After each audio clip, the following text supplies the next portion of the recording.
Mislim, da nas je veliko tukaj, ko obožujemo slivove cmoke, pa enostavno nimamo živcev, da bi jih delali takrat, ko nam zapašejo. V tem obdobju, ko so slive res na vsakem koraku, pač ne moram, da si ne bi naredila te sladice.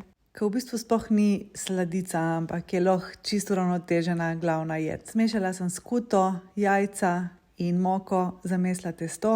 Če bi imela malo več časa, bi naredila bolj gladko testo, torej da ne bi bilo grudito od skute, ampak tudi to je čisto. Iz tega sem nato naredila svaljke, razrezala na nekje širino kakor za njoke in jih skuhala v vreli vodi. Res ne maram kuhati na indukciji, ampak tukaj sem bila primorana. Naredila sem tudi drobtince z maslom, tako da bodo res ustrezali vsem kriterijem pravih knedeljčkov. Jaz v knedeljih res pogrešam več slive in tukaj je ne bo manjkalo. Slive sem podušila, jim dala malo sladkorja in cimet in to je to.